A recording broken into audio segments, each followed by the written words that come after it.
আল্লাহ নবী রাহমাতুল লিল আলামিন এই কথাগুলি আবার সাহাবায়ে কেরামকে সুসংবাদটুকু জানায়া দিলেন। সাহাবীরা রে, আগামীকাল সকালবেলা দাহিয়াতুল কালবি ইসলাম ধর্ম গ্রহণ করার জন্য আসবে, সাবধান, তার সাথে বেয়াদবি করা যাবে না। উনি যখন আসবে বড় সম্মান দিয়ে আমি বিশ্বনবীর দরবারে হাজির করবা। আল্লাহু আকবার, জোরে বলেন। সম্মান দিয়া যখন নবীজির দরবারে হাজির করছে, আল্লাহর নবী বিশ্বনবী রাহমাতুল লিল আলামিনের গায়ের মধ্যে চাদর ছিল। দাহিয়াতুল কালবিকে দেখার পরে আল্লাহর নবীর গায়ের মধ্যে একটা চাদর ছিল, চাদরটা জমিনের মধ্যে বিছাইয়া দিলেন দাহিয়াতুল কালবি বসার জন্য। আল্লাহর নবীর এই কোমল আখলাক দেখে, উত্তম চরিত্র দেখে দাহিয়াতুল কালবি বিশ্ব নবীর চাদরটা টান দিয়া হাতে উঠাইয়া চুম্বন করতে লাগলেন, আর চোখের পানি ছেড়ে দিয়া কান্দে আর বলে, ওগো নবীজি, আপনার চাদর মুবারকে, আপনার চাদর মুবারকে বসার উপযুক্ত আমি না। ওগো নবীজি, আমি আসলাম কালিমা পড়ার জন্য, আমি আসলাম ইসলাম ধর্ম গ্রহণ করার জন্য, আর দেরি করতে চাই না, আমাকে কালিমা পড়াইয়া দেন, এক্ষুনি আমি মুসলমান হয়ে যাব। আরো জোরে কর। আল্লাহর নবী দাহিয়াতুল কালবিরে কালিমা পড়াইছে, এখন তিনি কি হইছে? মুসলমান হয়ে গেছে। মুসলমান হয়ে যাওয়ার পরে উনি খালি কান্দে, ইকে ইকে কান্দে, বিনয়ে বিনয়ে কান্দে, জোরে জোরে কান্দে, যেমন বোঝা যা তার অন্তরটা হাইটে যেতেছে গা। জোরে করেন না সুবহানাল্লাহ। আল্লাহর নবী বিশ্বনবী রাহমাতুল লিল আলামিন দাহিয়াতুল কালবির কান্না দেখে চোখের পানি ছেড়ে দিয়া কান্দে আর বলি, দাহিয়াতুল কালবির কান্না দেখে উপস্থিত সাহাবায়ে কেরাম যারা ছিল তারাও কান্দে, আল্লাহর নবীও কান্দে। আল্লাহর নবী এক পর্যায়ে বললেন, দাহিয়া রে, তোমাকে তো জোরপূর্বক ভাবে ইসলাম ধর্ম গড়ানো হয় নাই, তোমাকে মুসলমান বানানো হয় নাই রে দাইয়া, তুমি স্বেচ্ছায় ইসলাম ধর্ম গ্রহণ করে ফেলেছো, এখন তুমি বিনায়া বিনায়া কেন কান্দো? এখন তুমি কেন কান্দো? দাহিয়াতুল কালবি বলে, ইয়া রাসূলুল্লাহ, ইয়া হাবিবাল্লাহ, আল্লাহর নবী গো, আমি কেন কান্দি জানেননি? ইসলাম ধর্ম গ্রহণ করেছি এই জন্য কান্দি না। ইয়া রাসূলুল্লাহ, ইয়া হাবিবাল্লাহ, ওগো আল্লাহর নবী, ইসলাম ধর্ম গ্রহণ করার পূর্বে আমি আমার অনেক কলিজার টুকরা মেয়েকে জীবিত কবর দিয়েছি। আম্মা বাদু ফাকাদ ক্বালা আল্লাহু তাআলা ফি কালামিহিল মাজিদ وفي فرقانه الحميد أعوذ بالله من الشيطان الرجيم بسم الله الرحمن الرحيم قل يا عبادي الذين أسرفوا على أنفسهم لا تقنطوا من رحمة الله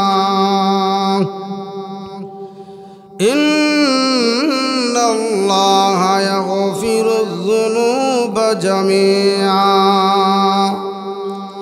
إنه هو الغفور الرحيم. وقال النبي صلى الله عليه وسلم التائب من لا ذنب له.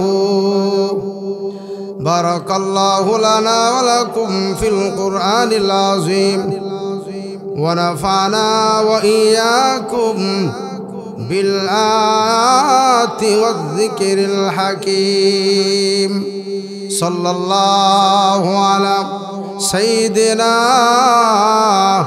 ومولانا محمد وعلى آله محبت برن সবাই সাল্লাল্লাহু আলা সাইয়্যিদিনা ওয়া মাওলানা মুহাম্মদ ওয়া আলা আলিহি ওয়া আসহাবিহি বালাগাল উলা বিকামালিহি কাশাফাদ দুজা বিজামালিহি حسنت جميع خصاله صلوا عليه لا إله إلا الله জবান খুলে মোহব্বতে পড়তে হবে সবাই লা ইলাহা ইল্লাল্লাহ লা ইলাহা ইল্লাল্লাহ আরেকটু জোরে মাশাআল্লাহ লা ইলাহা ইল্লাল্লাহ লা ইলাহা ইল্লাল্লাহ পাখিগুলি ওরে ওরে পশুগুলি ঘুরে ঘুরে করল যে নাম জপনা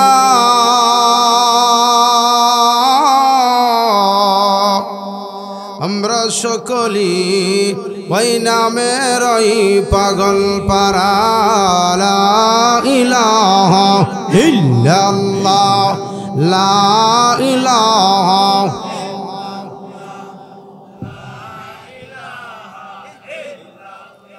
মোহব্বত লা ইলাহা ইল্লাল্লাহ লা ইলাহা ইল্লাল্লাহ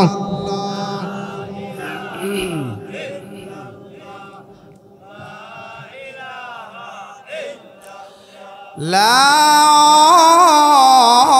ইলাহা ইল্লাল্লাহ মুহাম্মাদুর রাসূলুল্লাহ সকলেই পড়ুন সাল্লাল্লাহু আলাইহি ওয়াসাল্লাম চুনটা মধ্যপাড়া আল আনসার যুব কাফেলার উদ্যোগে 2 দিন ব্যাপী 11তম বার্ষিকী তাফসীর কোরআন মাহফিলের প্রথম দিনের তৃতীয় অধিবেশনের সম্মানিত সুযোগ্য সভাপতি উপস্থিত অত্র এলাকার দিন দরদি মুসলমান ভাইরা পর্দার ভিতরে বসে বসে ওয়াজ শুনতেছেন আমার সম্মানিত শ্রদ্ধেয় মা বোনেরা সর্বপ্রথম মহান আল্লাহ রাব্বুল আলামিনের দরবারে অন্তরে অন্তঃস্থল থেকে শুকরিয়া জ্ঞাপন করছি যে আল্লাহ আমাদেরকে সুস্থ অবস্থায় রেখে দুনিয়ার বিভিন্ন যায় ঝামেলা থেকে অবসর করে ফারেক করে অতি সুন্দর একটা ব্যবস্থাপনার মাধ্যমে জান্নাতের বাগানে আসা বসার তৌফিকটুকু দান করলেন এজন্য সে আল্লাহ পাকের দরবারে শুকরিয়া আদায় করি আলহামদুলিল্লাহ আল্লাহ পাকের দরবারে দ্বিতীয়বার আমরা শুকরিয়া আদায় করি যে আল্লাহ আমাদেরকে অসুস্থতা থেকে যাচাই করে বাছাই করে সুস্থ অবস্থায় জান্নাতের বাগানে আসা বসার তৌফিকটুকু দান করছে এজন্য আমরা খুশি না বেজার আরো জোরে কোন আমাদের এই সমাজের কত মানুষ হসপিটালে আসেনি আমরা কোথায় আছি জান্নাতি বাগানে তাহলে আমরা সুস্থ না তাদের চাইতে আমরা অনেক সুস্থ এজন্য আবার বলেন আলহামদুলিল্লাহ ভাই একবার আলহামদুলিল্লাহ বলার পরে একবার সুবহানাল্লাহ বলার পরে একবার আল্লাহু আকবার বলার পরে একবার লা ইলাহা ইল্লাল্লাহু আল্লাহু আকবার বলার পরে আল্লাহ এত সওয়াব দে আমার নবী বলে উহুদ পাহাড়ের চাইতে আরো বেশি সওয়াব দে আরো জোরে কর সুবহানাল্লাহর ওয়াজ ডাকে শেষ করে লাই যাতে সুবহানাল্লাহ আর সামনে আর আমার না বলা লাগে আপনারা নিজে নিজে বলবেন ঠিক আছে না 2 নাম্বার হইল একবার আলহামদুলিল্লাহ সুবহানাল্লাহ লা ইলাহা ইল্লাল্লাহ আল্লাহু আকবার বলে জান্নাতের ভিতরে আল্লাহ একটা গাছ লাগাইয়া দেয় আর জোরে কর আমার আপনার বাড়িতে আমরা গাছ লাগাইনি আর জোরে কর যে গাছটা লাগাই এই গাছটা বড় হইতে টাইম লাগেনি আর জোরে কর বড় হইতে ফল ধরতে এমনও মানুষ আছে গাছ লাগাইছে ফল না গায়ে পৃথিবীতে বিদায় হইছে জোরে কর ঠিক না এমনও মানুষ আছে গাছ লাগাইছে ফল ধরছে খাইছে কিন্তু তার ছেলে তার নাতিপুতি যারা আছে তারা খাইছে এরপর গাছ ঠিকই আছে জোরে কোন ঠিক কিনা তাহলে আল্লাহ এমন গাছ লাগা যেই জান্নাতের ভিতরে যেই গাছ লাগানো হয় একবার আলহামদুলিল্লাহ একবার সুবহানাল্লাহ আলহামদুলিল্লাহ লা ইলাহা ইল্লাল্লাহ আল্লাহু আকবার বললে আল্লাহ এত বড় গাছ লাগা যে গাছের তলদেশে দিয়া একটা দ্রুতগামী ঘোড়া 100 বছর পর্যন্ত যদি এই গাছের তলদেশে দৌড়ায়, এরপরেও গাছের ছায়া অতিক্রম করা সম্ভব হইতো না। তাহলে গাছটা ছোট না বড়? আরো জোরে কর। মুহাদ্দিসিনে কেরাম হাদিসের ভাষায় বলে এই গাছটার নাম হইল জান্নাতের নির্দিষ্ট গাছ, এটার নাম হইল তুবা নামক গাছ। জোরে কোন সুবহানাল্লাহ। তাহলে সুবহানাল্লাহ আলহামদুলিল্লাহ বললে লাভ না লস? আরো জোরে কর। আজকের এই মাহফিল আপনারা সুন্দর ব্যবস্থাপনা করছেন, আপনারা আসছেন, আমি খুশি। আপনারা খুশি না বেজার? আরো জোরে কর। এখানে যারা আছেন অনেকেরই আব্বা নাই, অনেকেরই আম্মা নাই, অনেকেরই আদরের আত্মীয় স্বজন জান্নাতের কবরের ভিতরে ঘুমায় আছে। জোরে কোন ঠিক কিনা? আজকের মাহফিল থেকে যদি এদের জন্য দোয়া করেন, হতে পারে আল্লাহ রমজানকে সামনে রেখে তাদের কবরটা চিরতরে জান্নাতের ঘোষণা করতে পারে। যেই মাসের মধ্যে একত্রিত হয়েছেন এই মাসটার নাম কি? এই মাসটার নাম রমজান মাস। রমজান আইসা পড়ছে। এই মাসটার নাম হলে আরবিতে বলা হয় শাবান মাস। জোরে কোন ঠিক কিনা? আমাদের সমাজে দেখবেন যুবক ফুলাবানরা যদি জিজ্ঞাসা করেন ভাই এই মাসটা কি মাস চলতেছে, অটোমেটিক বলে দিব যে ফেব্রুয়ারি মাস চলতেছে। জানুয়ারি, ফেব্রুয়ারি, মার্চ, এপ্রিল, মে, জুন যা আছে সব কইতারে মাস হইল 12টা, কয়লা 13টা। জোরে কোন ঠিক কিনা? যদি কোনো একজন মুরব্বীকে জিজ্ঞাসা করা হয় চাচা আপনি বলেন তো আরবি 12টা মাসের নাম জানেননি? কোন আইতে তো পারি না। কোনটা পারেন? কই জানুয়ারি ফেব্রুয়ারি পারি, এইটা পারে, মানে ইংরেজি পারে। অথচ প্রত্যেকটা মুসলমানের হিসাব কিন্তু সাদের সাথে। জোরে কোন ঠিক কিনা? আমাদের হিসাব কিন্তু ইংরেজি মাসের সাথেও না, বাংলা মাসের সাথেও না, আমাদের হিসাবটা হলো ছাদের সাথে। জোরে কোন ঠিক কিনা?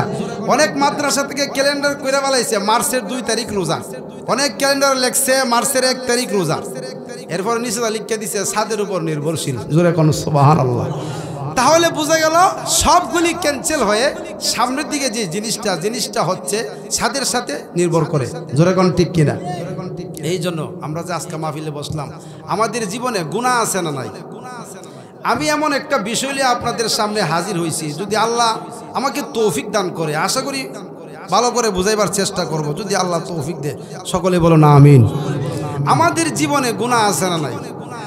কার কার জীবনে গুনাহ নাই দাঁড়ায় বলতে পারবেন বুকটাতে হাত দিয়া যে হুজুর একটা গুনাহ আমার নাই? তাহলে বুঝা গেল আপনি ফেরেশতা। কি বলেন? বুঝা গেল আমরা আদম জাতি। জোরে কোন ঠিক কিনা?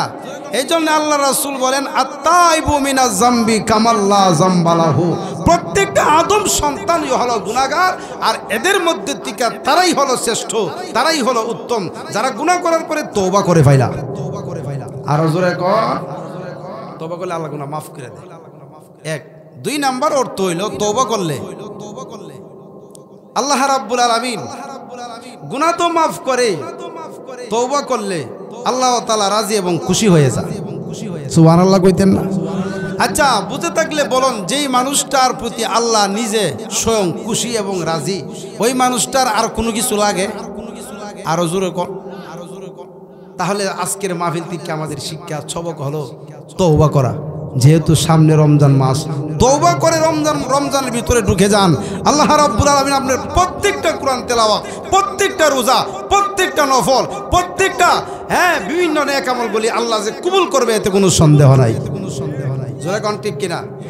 এই জন্য তওবা যে করবেন, তওবা কবুল হওয়ার জন্য কিছু আলামত আছে না নাই? আপনি যদি কোন আল্লাহ আজকে মাহফিল থেকে জীবনে যত অন্যায় করছি সব মাফ করে দেন, আর জীবনে গুনাহ করতাম না, আল্লাহ কো বাইরি কস নাকি লেখা বাইরি কো 4টা শর্ত যার মধ্যে পাওয়া যাবে আজকের তওবা কবুল হবে 100। জোরে কোন সুবহানাল্লাহ। আগে কথাটা ফিনিশিং দিয়ে লাই। 1 নাম্বার হইল আমি যে 63 70 80 90 100 বছর আল্লাহ আমারে দান করছে, এর ভিতরে গুনাহ করছিনি। এই গুনার প্রতি 1 নাম্বার হইল লজ্জিত হওয়া, শর্মিন্দা হওয়া যে আল্লাহ সত্যি আমি গুনাহ করছি। 1 নাম্বার পিছনের গুনার প্রতি স্মরণ করে আল্লাহর কাছে তওবা করা। 2 নাম্বার হলো বর্তমান যে একটা সময় আমাদের চলতেছে, রানিং যে সময়টা চলতেছে, কথার কথা এখন এশারের পরে এই যে সময়টা চলতেছে, রানিং সময়টা, এই সময় আর গুনাহ করতাম না। গেল কয়টা? 2টা। 3 নাম্বার হইল সামনে আল্লাহ যতদিন আমারে বাঁচায়া রাখে, হায়াত দিয়া রাখে, যতদিন আল্লাহ বাঁচায়া রাখে আমি আর গুনাহ করতাম না। এই ওয়াদা করা কয়টা হইছে?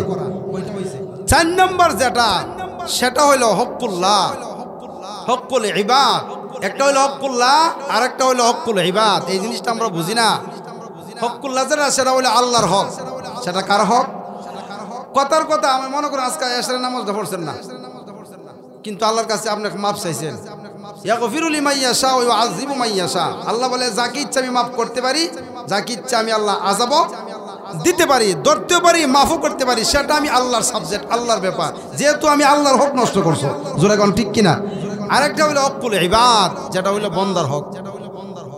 এক ব্যক্তি ভাই হিসাবে আপনার কাছে 5000 টাকা দিয়েছে, ভাই টাকাটা আমানত করতে হবে, কিছুদিন রাখেন। 1 সপ্তাহ পরে এক ভাই আমার টাকাটা কোন সময় টাকা দিসলি, তুই কোন সময় টাকা দিসলি? বান্দার হক নষ্ট করছেন। একজন আরেকজনকে গালি দিচ্ছেন, বান্দার হক নষ্ট করছেন। এক ভাই আরেক ভাইকে থাপ্পা দিচ্ছেন, থাপ্পড় দিচ্ছেন, বান্দার হক নষ্ট করছেন। জোরে কোন ঠিক কিনা? এক ভাইয়ের সাথে আরেক ভাইয়ের বিচারের মধ্যে প্রার্থী হওয়ার জন্য, আপনি জিতার জন্য আপনি এই ব্যক্তির পক্ষ ধরে আপনি মিথ্যা কথা বলছেন, আপনি আরেক ভাইয়ের হক নষ্ট করছেন। জোরে কোন ঠিক কিনা? আরো জোরে কোন। তাহলে বোঝা গেল 4টা শর্ত যার ভিতরে পাওয়া যাবে তার তওবা যে আজকে রাতে কবুল হবে, এতে কোনো সন্দেহ নাই। জোরে কোন সুবহানাল্লাহ। 4টা শর্ত আপনারা বুঝছেন নি? আরো জোরে কোন। এখন আসুন, আল্লাহ নবী রাহমাতুল লিল আলামিন দাহিয়াতুল কালবি নামে একজন সাহাবী ছিল। জোরে কোন ঠিক কিনা? জাহিলিয়তের যুগে উনি ওনার অনেক মেয়েরে কবর দিয়ে লাইতো, জিন্দা কবর দিয়ে লাইতো। নাউজুবিল্লাহ কি আসেনি? কবর দিয়ে লাইতো। কিন্তু আল্লাহ নবী একদিন দোয়া করলেন, প্রভু আবুল আহাব অথবা দাহিয়াতুল কালবি দুইজন থেকে যে কোনো একজনকে কবুল করে ইসলাম দ্বারে শক্তিশালী করেন, মজবুত করেন। দুটার পাওয়ার খুব বেশি ছিল, শক্তিশালী ছিল। যেই কোনো একজনকে কবুল করে ইসলামের জন্য, আপনি কবুল করে ইসলামটা শক্তিশালী মজবুত করেন। তখন আল্লাহ নবীর এই দোয়া দাহিয়াতুল কালবির শানে নাজিল হয়েছে। জোরে কোন সুবহানাল্লাহ। আল্লাহ নবীর এই দোয়া দাহিয়াতুল কালবির শানে যখন কবুল হয়ে গেছে, দাহিয়াতুল কালবি। আর আপনারা আরেকটু বুঝাই, আল্লাহ নবীর দোয়া যে কবুল হয় এতে কোনো সন্দেহ আছে তো? আরো জোরে কন। আল্লাহ নবীর দোয়া কেমনে কবুল হয় কইতাম নি? আরো জোরে কন।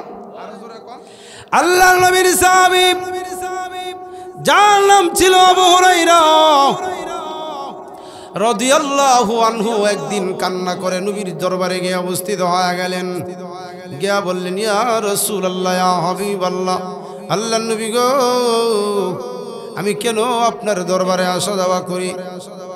আমি যখন বাড়িতে যাই আমার আম্মা আমারে মাইট দূর করে, আর ডেকে ডেকে বলে, রে আবু হুরায়রা,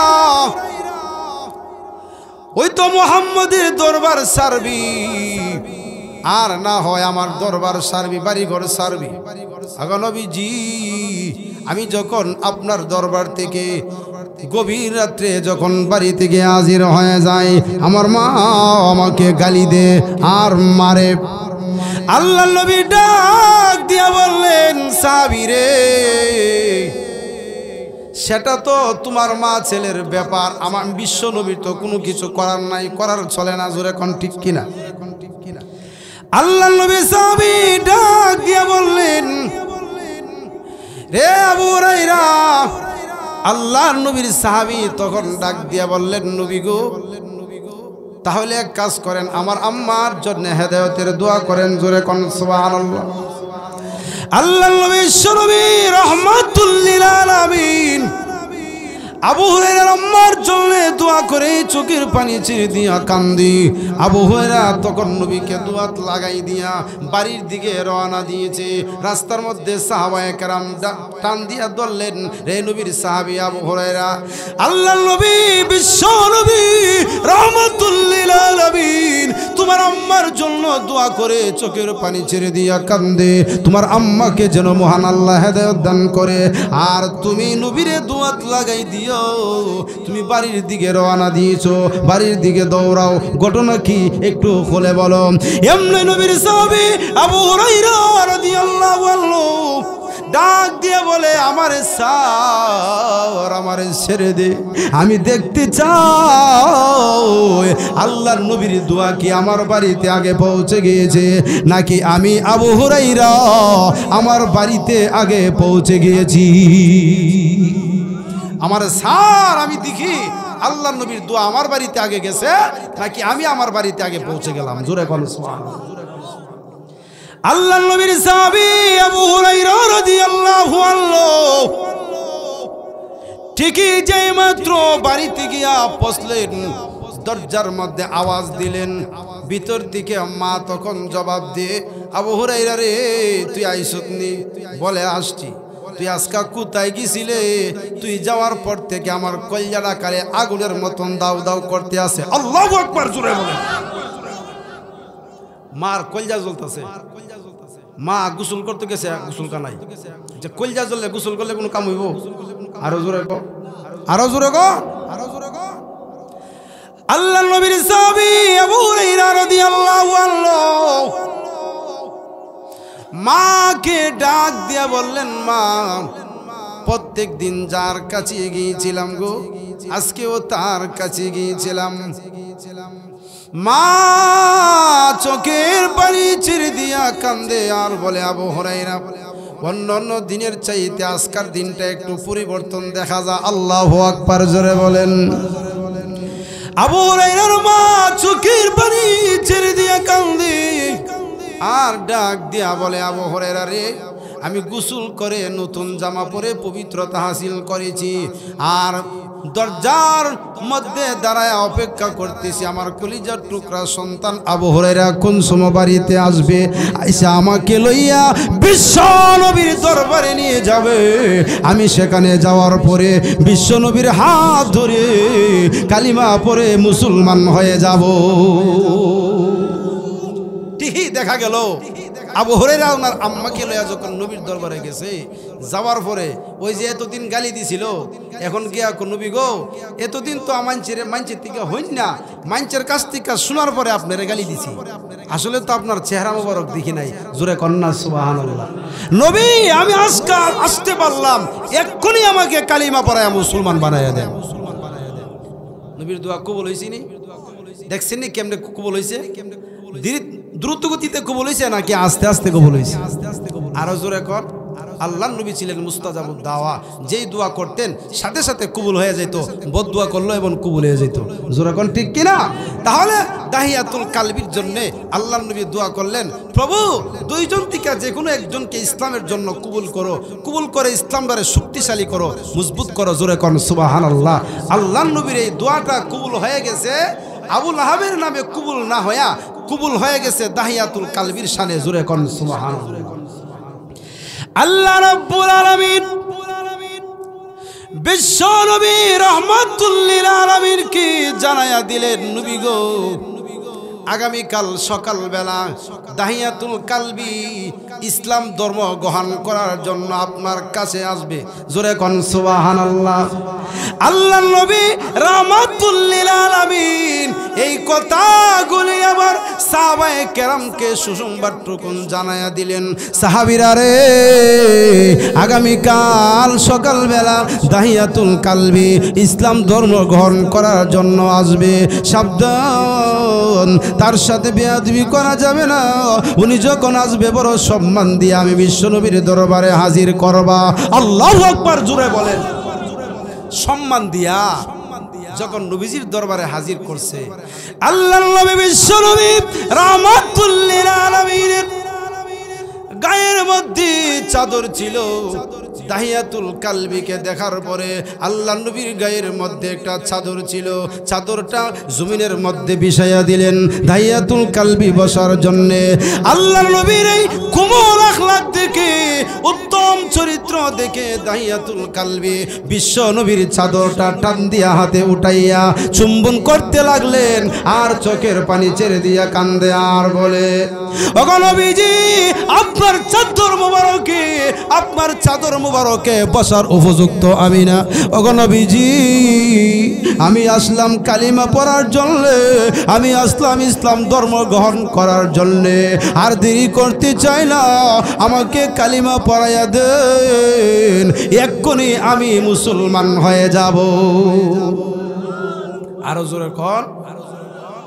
আল্লাহ নবী দাহিয়াতুল কালবিরে কালিমা পড়াইছে, এখন তিনি কি হয়েছে? মুসলমান হয়ে গেছে। মুসলমান হয়ে যাওয়ার পরে উনি খালি কান্দে, ইকে ইকে কান্দে, বিনয়ে বিনয়ে কান্দে, জোরে জোরে কান্দে, যেমন বোঝা যা তার অন্তরটা হাইটে যেতেছে গা। জোরে করেন না সুবহানাল্লাহ। আল্লাহর নবী বিশ্ব নবী রাহমাতুল লিল আলামিন দায়াতুল কালবির কান্না দেখে চোখের পানি ছেড়ে দিয়া কান্দে আর বলি, দায়াতুল কালবির কান্না দেখে উপস্থিত সাহাবায়ে কেরাম যারা ছিল তারাও কান্দে, আল্লাহর নবীও কান্দে। আল্লাহর নবী এক পর্যায়ে বললেন, দাহিয়া রে, তোমাকে তো জোরপূর্বক ভাবে ইসলাম ধর্ম গড়ানো হয় নাই, তোমাকে মুসলমান বানানো হয় নাই রে দাইয়া, তুমি স্বেচ্ছায় ইসলাম ধর্ম গ্রহণ করে ফেলেছো। এখন তুমি বিনায়া বিনায়া কেন কান্দো? এখন তুমি কেন কান্দো? দায়াতুল কালবি বলে, ইয়া রাসূলুল্লাহ, ইয়া হাবিবাল্লাহ, আল্লাহর নবী গো, আমি কেন কান্দি জানেননি? ইসলাম ধর্ম গ্রহণ করেছি এই জন্য কান্দি না। ইয়া রাসূলুল্লাহ, ইয়া হাবিবাল্লাহ, ওগো আল্লাহর নবী, ইসলাম ধর্ম গ্রহণ করার পূর্বে আমি আমার অনেক কলিজার টুকরা মেয়েকে জীবিত কবর দিয়েছি। পিছনের কথা মনে হইছে এই জন্য কাঁদতেছি। জোরে কন্যা সুবহানাল্লাহ। দায়াতুল কালবি বলে, ইয়া রাসূলুল্লাহ, ইয়া হাবিবাল্লাহ, গো আল্লাহর নবী, শুধু তাই নয়, গত কয়েক বছর পূর্বেও আমি আমার একটা কলিজার টুকরা মেয়েকে আমি জীবন্ত কবর দিয়েছি। শুধু তাই না, ইয়া রাসূলুল্লাহ, কিছুদিন পূর্বে আমি লম্বা সফরে বের হয়ে যাব, এমত অবস্থায় আমার স্ত্রী গর্ভবতী অবস্থায় রেখে গেলাম। যাওয়ার সময় বলে গেলাম, ও স্ত্রী, তোমার যদি মেয়ে সন্তান হয় তাহলে তুমি জীবিত কবর দিয়ে দিও।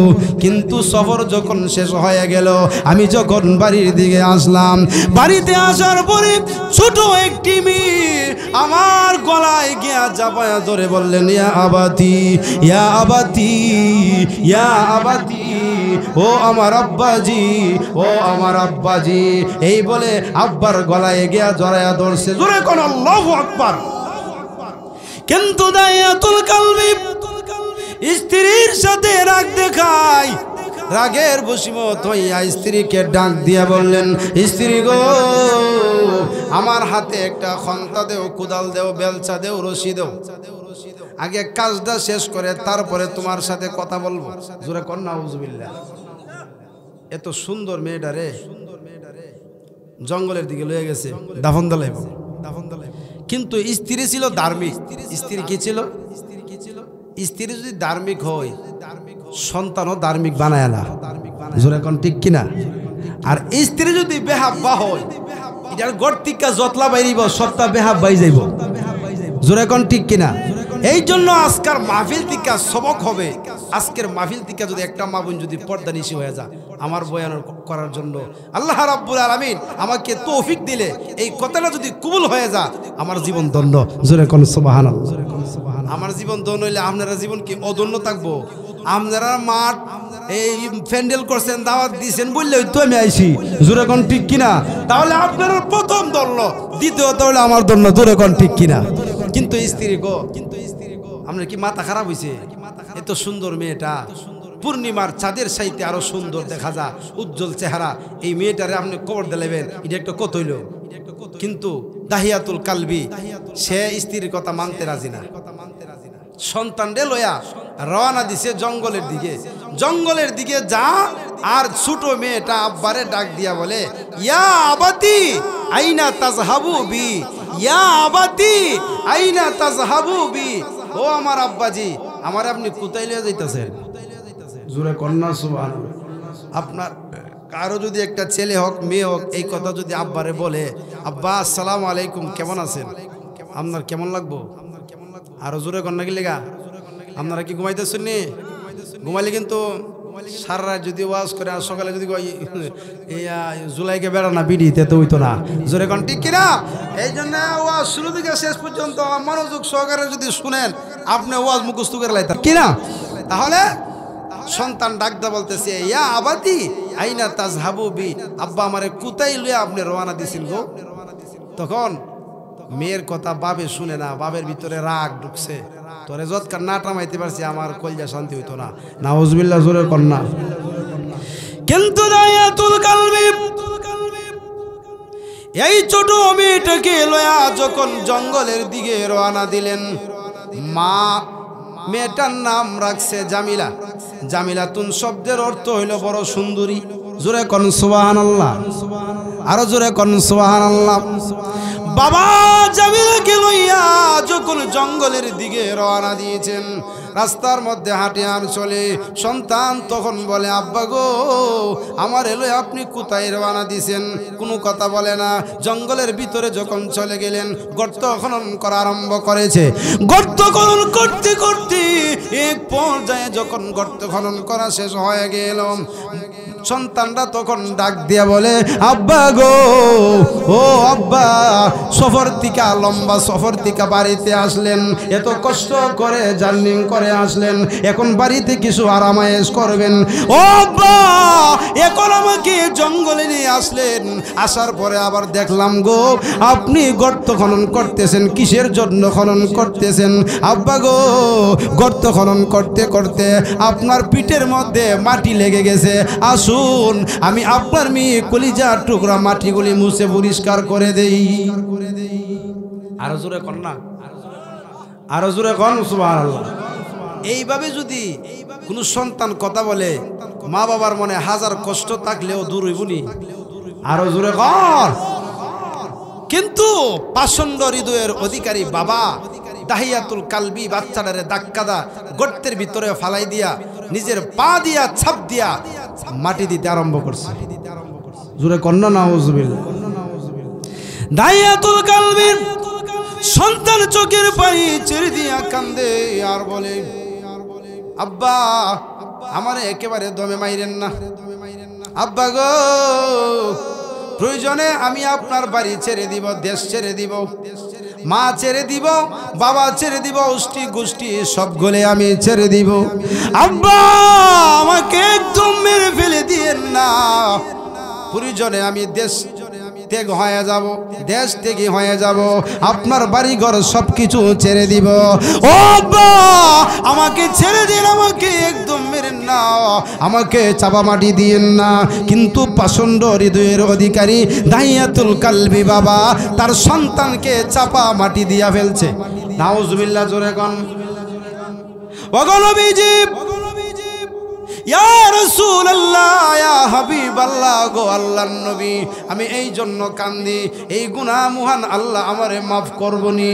ওগো নবীজি, এই জন্য আমি কান্দি, আমি যে অন্যায় করলাম, এই অপরাধে লিপ্ত হয়ে গিয়েছিলাম, আমি যে ইসলাম ধর্ম গ্রহণ করেছি, আমাকে মহান আল্লাহ মাফ করবনি, ক্ষমা করবনি। এই জন্য গো নবীজি আমি আপনার দরবারে বিনায়া বিনায়া কান্দি। আরো জোরে কন্যা, পিছনে তারা ঘুমাইতেছে, একটু জিকির দিলে শুরু হয়ে দেব। লা ইলাহা ইল্লাল্লাহ, লা ইলাহা ইল্লাল্লাহ। মহব্বতে সবাই পড়েন।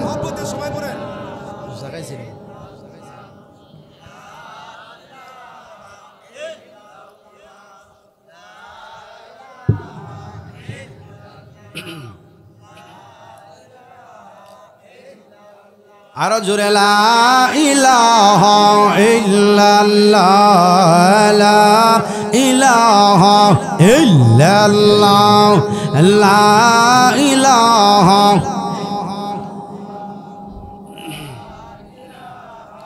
ইল্লাল্লাহ, লা ইলাহা ইল্লাল্লাহ, লা ইলাহা ইল্লাল্লাহ, লা ইলাহা ইল্লাল্লাহ। আওয়াজ কমছে আরো।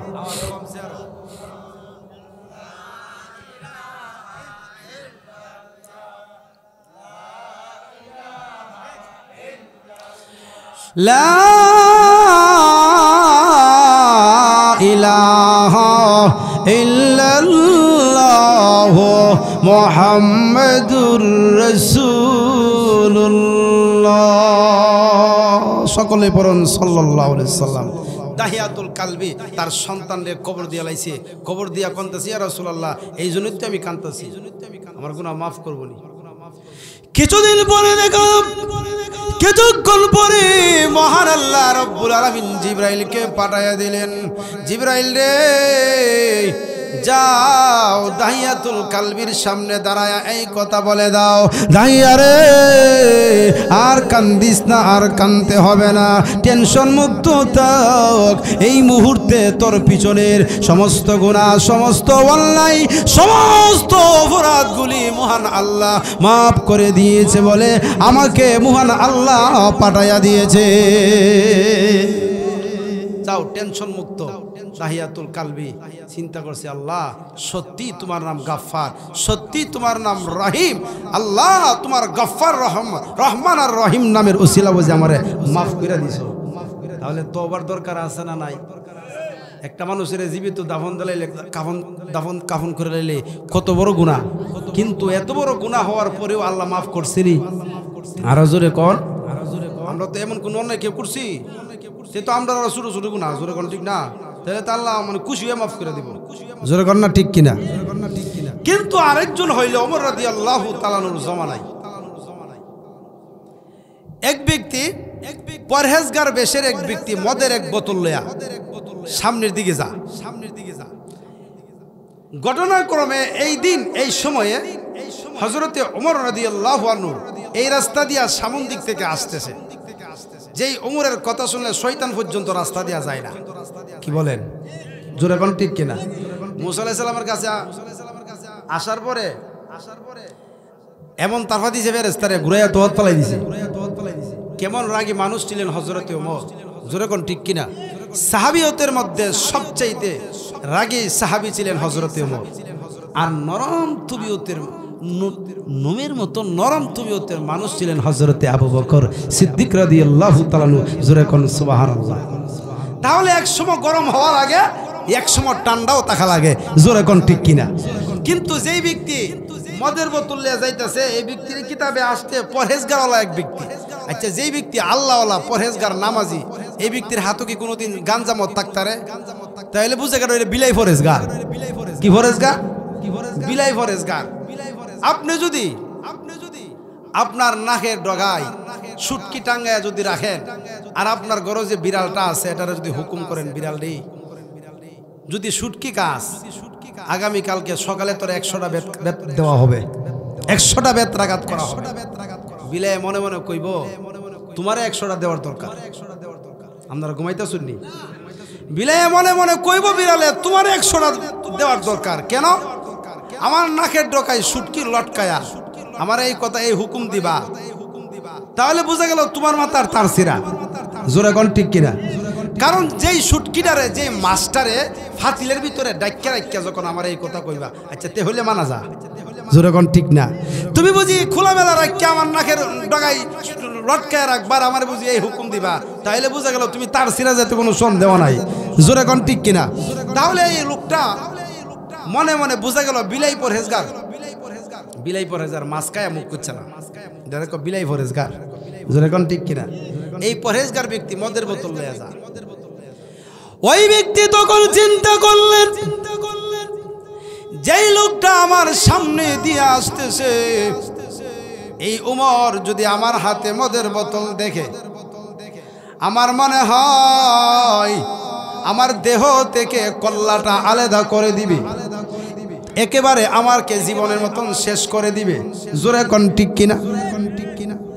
কিন্তু ওই লোকটা শেষ মুহূর্তে কোথায় যাবে, রাস্তা কোনো দিকে পায় না। যদি দৌড় দেই ওমর কিন্তু দৌড়া লাইব। জোরে কোন ঠিক কিনা? হযরতে ওমর সামনের দিক থেকে আসতেছে, ওই লোকটা তখন এক জায়গায় বসে পড়লেন। বসে তখন চোখের পানি ছেড়ে দিয়া কান্দে, প্রভু জীবনে অন্যায় করেছি, জুলুম করেছি, অপরাধে লিপ্ত হয়ে গিয়েছিলাম, প্রভু গো অন্তত আজকে উমরের হাত থেকে আমারে বাঁচাও, আর না হয় উমর কিন্তু আমারে জীবনের মতন খতম কইরা দিব। জোরে কোন ঠিক নেই? এইভাবে তওবা করতেছে, আল্লাহর কাছে কইতাছে, প্রভু এই মদের বোতল কিন্তু আসলে বোতলের ভিতরে কিন্তু মদই ছিল। প্রভু গো, এই বোতলটারে তুমি মহান আল্লাহ, তুমি মহান মালিক, ইচ্ছা করলে খাঁটি দুধ বানায়া দিতে পারো। আল্লাহু আকবার জোরে বলেন। আল্লাহ এই ক্ষমতা, এই যোগ্যতা, এই শক্তি মহান আল্লাহর আসেনি। আরো জোরে কর। পানির বোতলের ভিতরে যদি বইরা রাখেন, আল্লাহ যদি ঘুরাইয়া দেয়, এই পানিরে দুধ বানাইবার ক্ষমতা আসেনি। আরো জোরে কর। এই ব্যক্তি মহান মালিক আল্লাহর কাছে দোয়া করে চোখের পানি ছেড়ে দিয়া কান্দে, প্রভু গো, শেষ মুহূর্তে ওমরের হাত থেকে আজকে আমারে বাঁচাও। 1 নাম্বার, 2 নাম্বার হইল আমার বোতলের ভিতরে কিন্তু মদ আছে, এই মদগুলি কিন্তু তুমি রাইখো না প্রভু, এই মদগুলিকে তুমি খাঁটি গরম দুধে পরিণত করে দাও।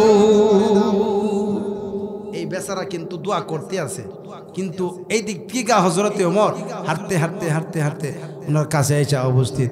আইসা কঠোর কণ্ঠে জিজ্ঞাসা করলো, এই চাচা, তোমার বোতলে কি? ক বোতলে দুধ। দুধ হলে কি মানছি এভাবে নাকি?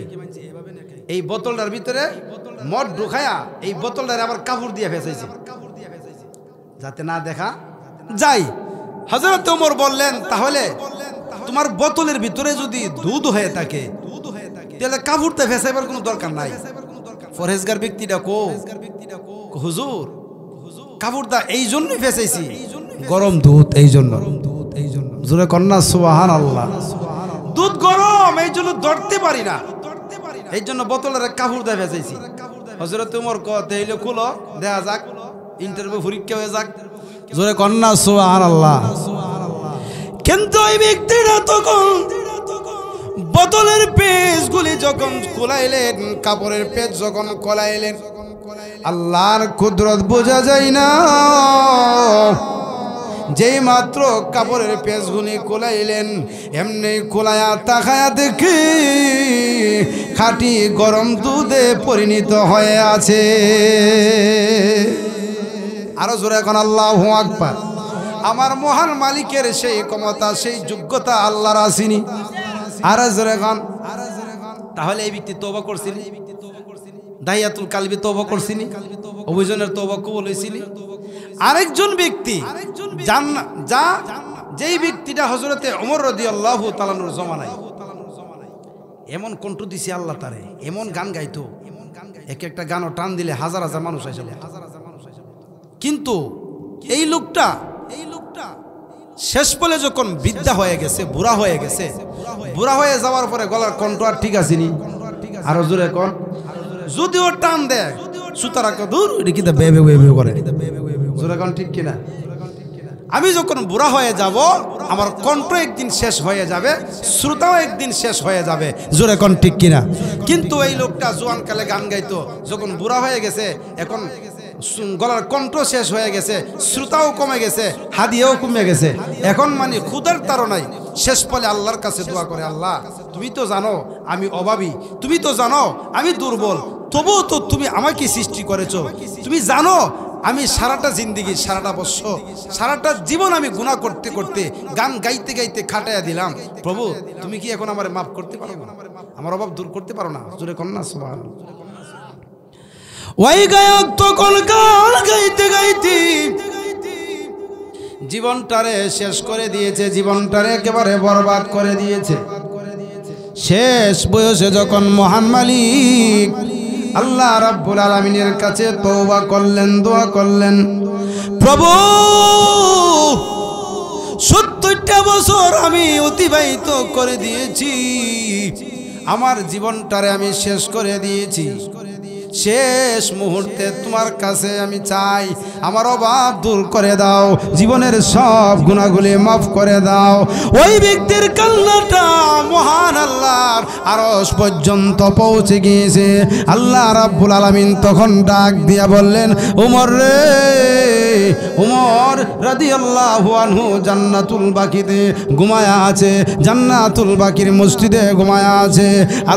আল্লাহ রাব্বুল আলামিন তখন ডাক দিয়া বললেন, রে ওমর, জান্নাতুল বাকির পিছনে কবরস্থানে গিয়ে দেখবা একটা বান্দা আমাকে ডাকছে, আমার কাছে সাহায্য চাইছে। ওমর রে তুমি যাও, যায় তুমি তার কাছে গিয়ে সাহায্য, তারে কি একটু সাহায্য করো, হেল্প করো।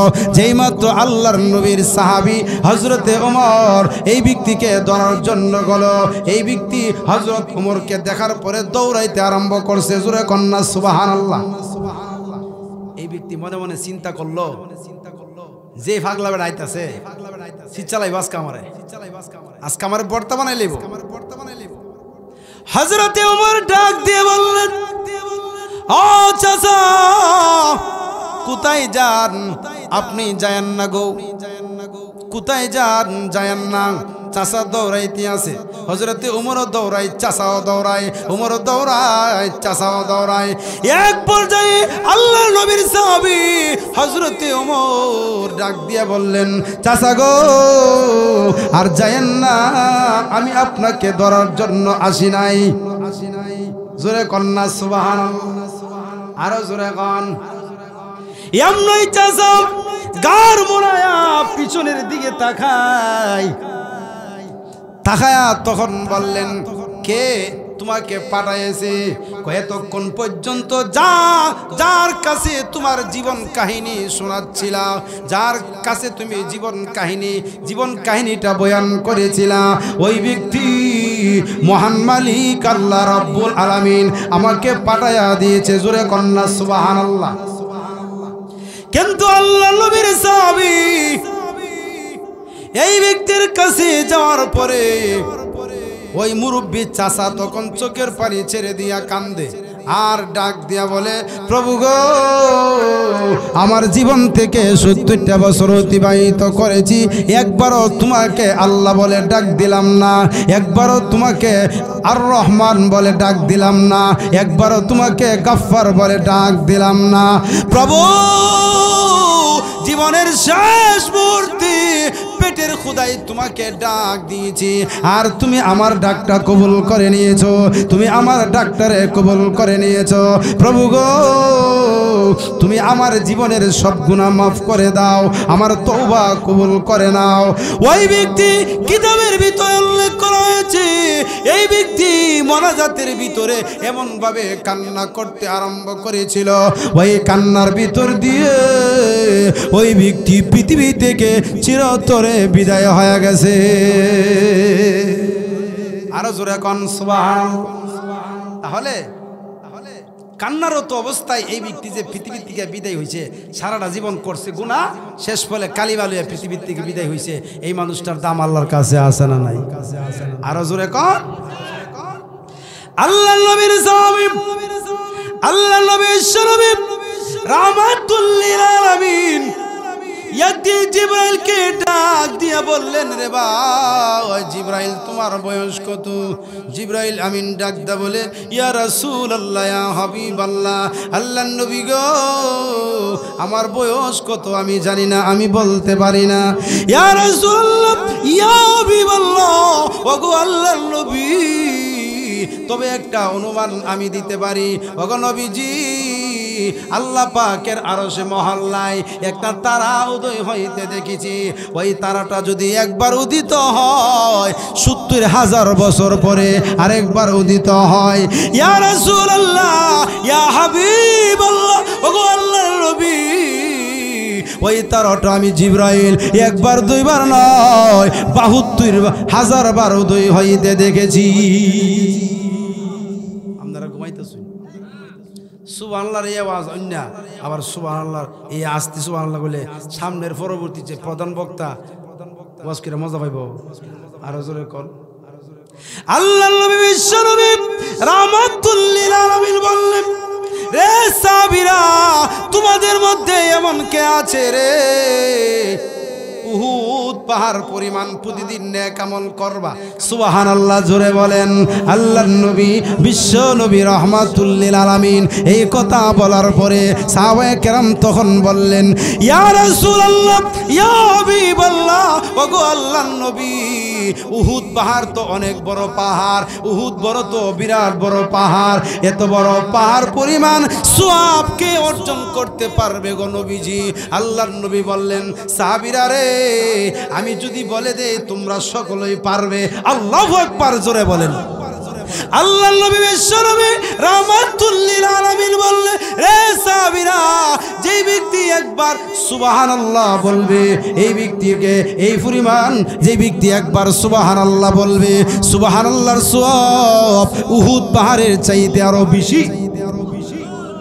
যেই ব্যক্তি একবার আলহামদুলিল্লাহ বলবে, এর সওয়াব উহুদ পাহাড়ের চাইতে বেশি। যেই ব্যক্তি একবার আল্লাহু আকবার বলবে, এর সওয়াব উহুদ পাহাড়ের চাইতে বেশি। যেই ব্যক্তি একবার লা ইলাহা ইল্লাল্লাহ বলবে, এর সওয়াব উহুদ পাহাড়ের চাইতেও আরো বেশি।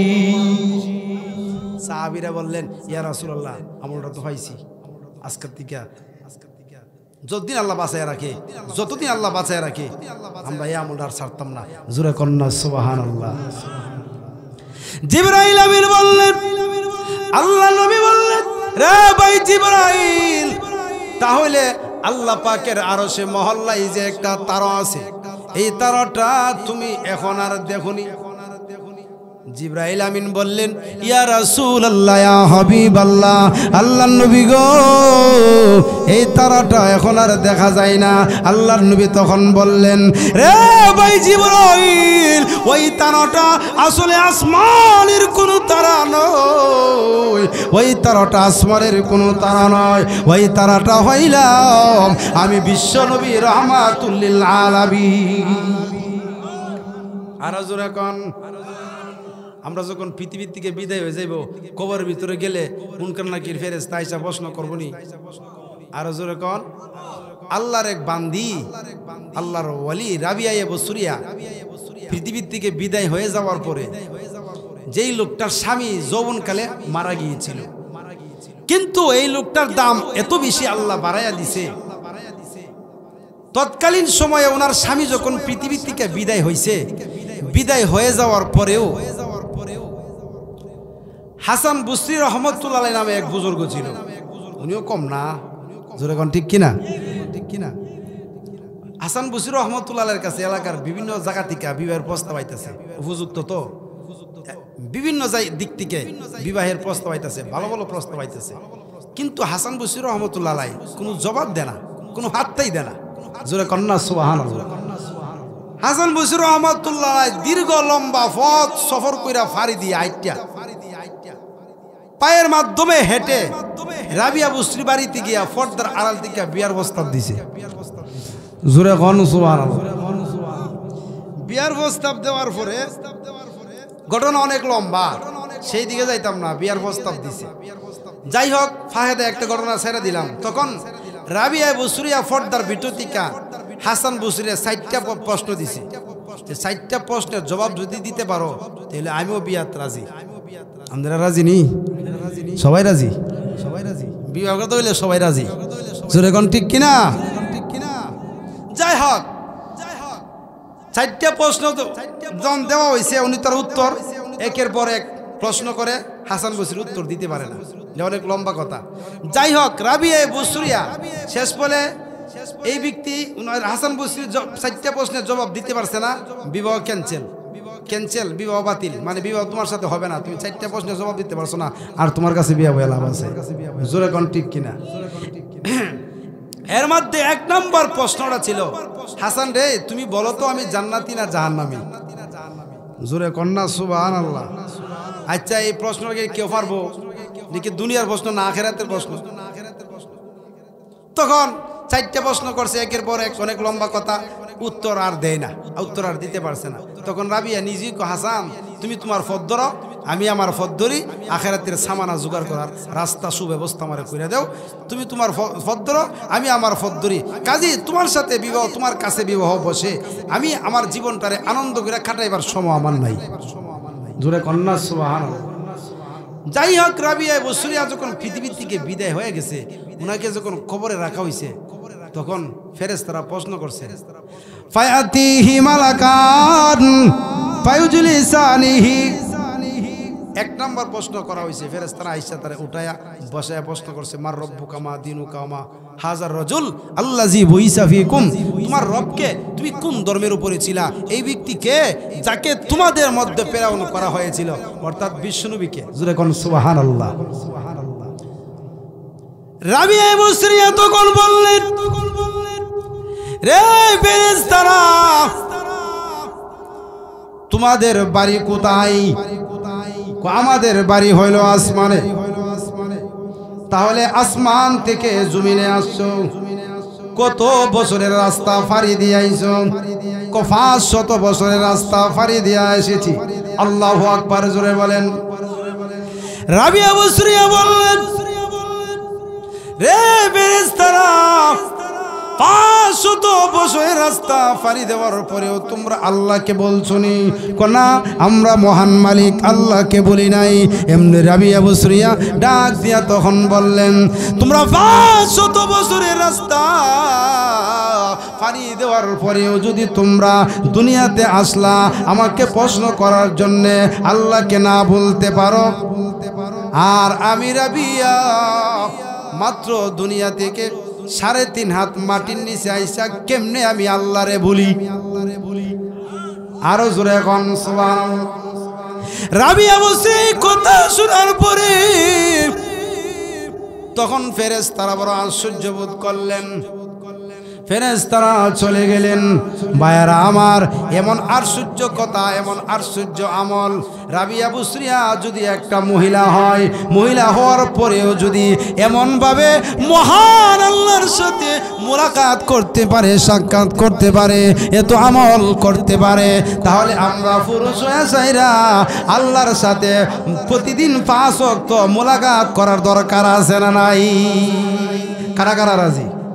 আল্লাহ কবুল করক, সকলে বলে আমিন। 5 ওয়াক্ত আল্লাহর সাথে মোলাকাত করার অর্থ হইল আপনি হেলিকপ্টার পেইন্দা আসমানে যাওয়ার দরকার নাই, হ্যাঁ, আর সে মহল্লায় যাওয়ার দরকার নাই। মুয়াজ্জিন সাহেব যখন আজান দিবে আপনি মসজিদে গিয়া 5 ওয়াক্ত নামাজ পড়া মানে আল্লাহর সাথে কথা বলা। আর জোরে কোন,